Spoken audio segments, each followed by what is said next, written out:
Hello my crafty friends, and welcome to video number 2 in my January watercolor technique class. This technique, this is number 2, and it actually uses the watercolors to make the colorful background. You also need your aqua painter.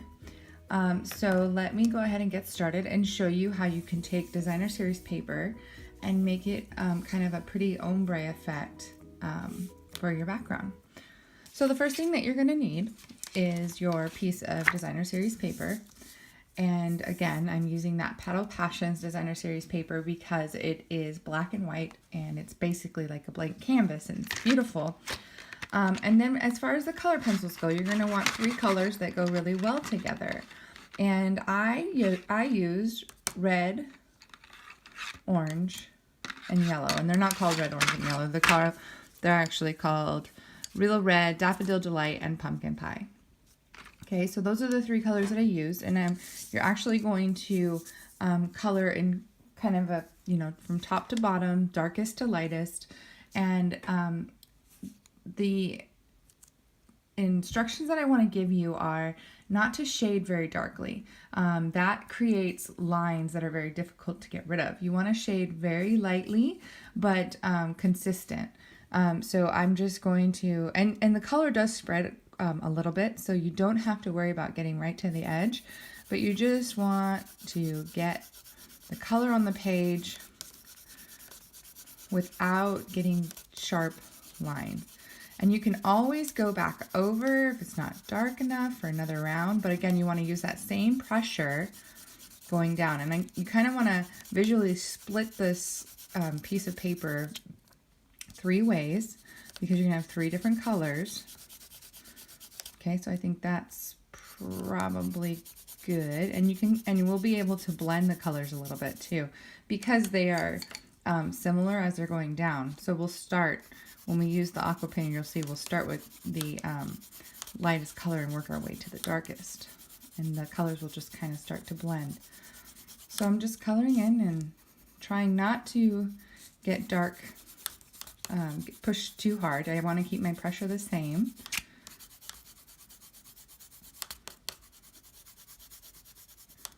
And the nice thing about watercolor pencils is they kind of, when they get in contact with water, it takes away that color, that kind of colored look. It blends so beautifully.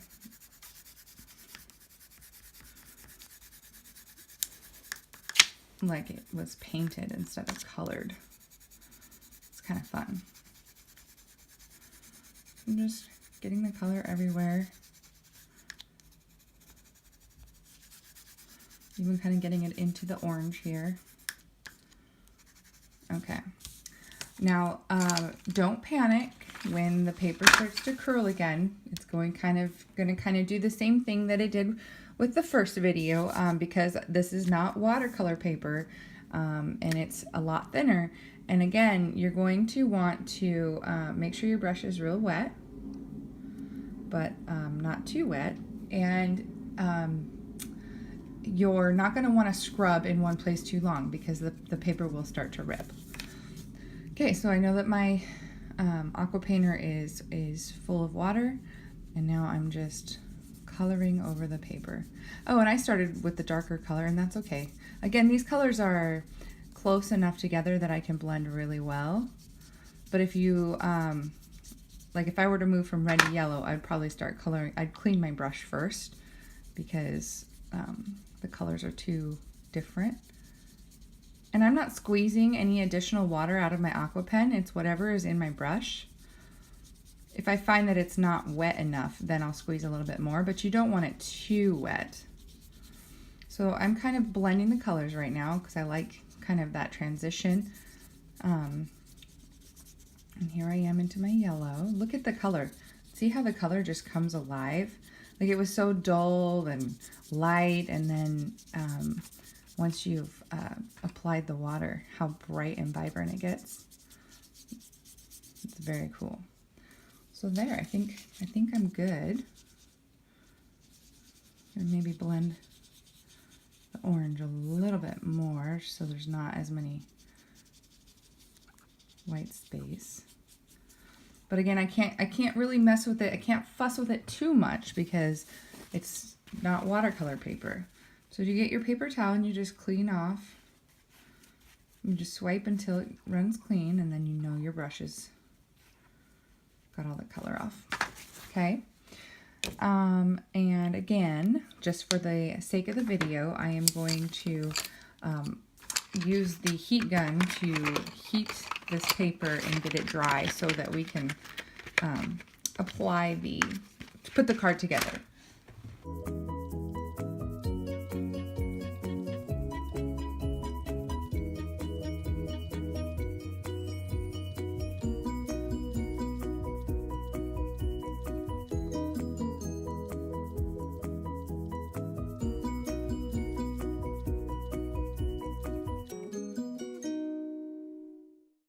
Now, one trick that I didn't mention is to kind of help with this curling, if you are like me and you don't want to wait, is you can actually put it between two pieces of cardstock and run it through your Big Shot, and it will help flatten the paper. But I have very strong adhesive with my Fast Fuse. This is my Fast Fuse, and so I know that this paper is going to glue down really nicely onto my cardstock. So that's it for the coloring portion. We do have some stamping to do. If you do not own this stamp set, the Petal Palette stamp set, you can substitute for anything that you want. But I am going to be using the flower in the Petal Palette, and it's in case 2 of 2 because there are actually 2 sets because there's so many different stamps to use. But I'm going to be using this little flower here to be making my 3 orange flowers, and I used pumpkin pie because that is the same color as the orange that's in our background. So I've got my pumpkin pie ink and my stamp, and I'm just going to stamp it 3 times and cut it out. And the stamp is supposed to look sort of washed, kind of watercolor look. That is normal. So don't think that your stamp is defective. That is the look that we want in this scenario. All right, I'm going to close my ink. And then we need to stamp one other thing, and I'm just going to go ahead and get all the stamping out of the way. We need to stamp our little label. And this label is actually in the framelit, guys. For the Petals and More, which is the Petal Passion Suite. It has this really great label for all of the different sayings in the stamp set. And we're using the phrase best wishes. So I've got my label already cut out, and I'm going to pray that I can line this up. In the real world, I would stamp first and then cut so that I am in control of how it lines up. But for the video, I went ahead and cut this ahead of time. So I'm just going to try and line it up. Yours will come cut already because you might not own the framelits, and that's okay. You'll just line it up as best you can, just like I did. Okay, so now I need to cut out my flowers. I've got my little flower framelit that's in that Petals and More, and I just need to get my Big Shot.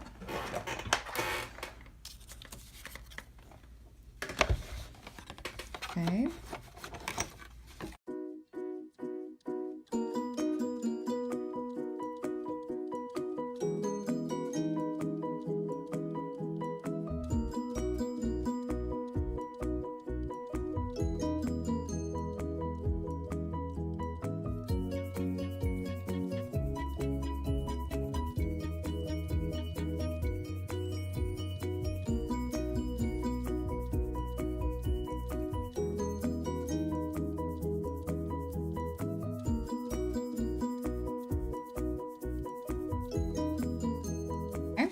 So I'm bringing back my piece of Designer Series paper, and I'm going to be applying quite a bit of Fast Fuse to the back, and that is just to secure and make sure that my paper does not wrinkle up on me, because that is the effect that water has.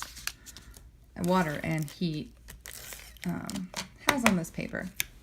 I am just in love with how bright and vibrant this came out.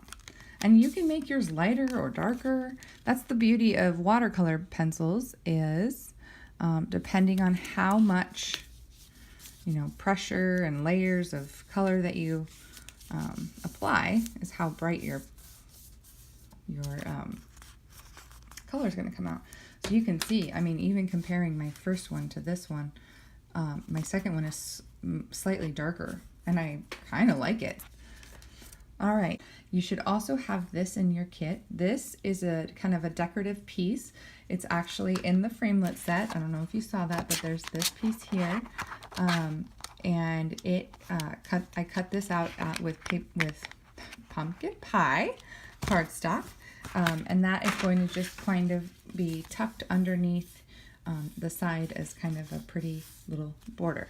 So we actually have to glue that down first. And what I'm going to do is I'm going to actually put glue on the back of the black cardstock and then just kind of figure out where I want to place my this decorative piece. So I'm putting glue on the back of my black cardstock.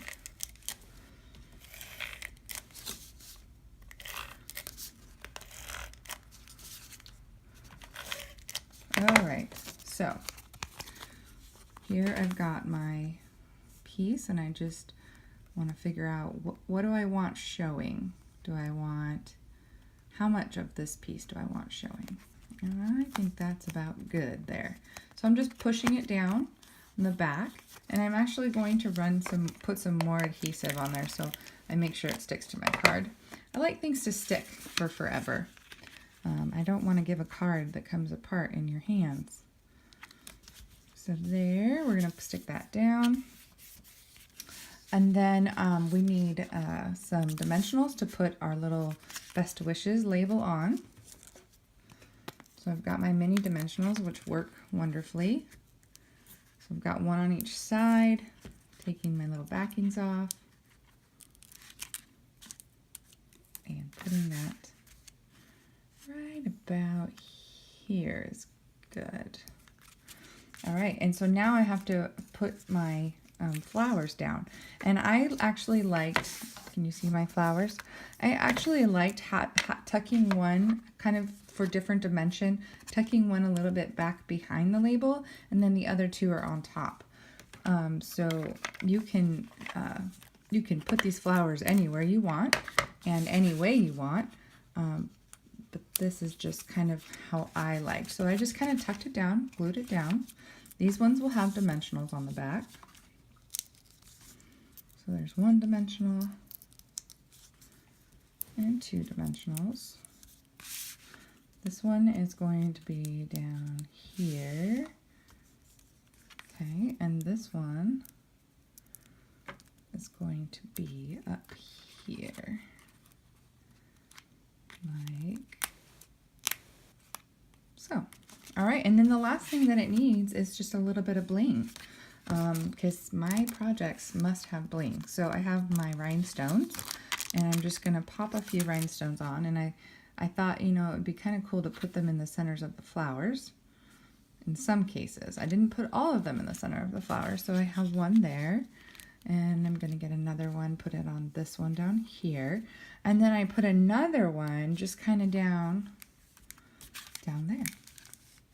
You could put them all in the flowers if you wanted. You could put them up in the colors. I mean, it's totally up to you and how it makes sense in your eye. But there you go. Simple, beautiful. The watercolor pencils are such a simple way to get color into your card. So thank you guys for watching my second video. All right, thanks guys. Bye-bye.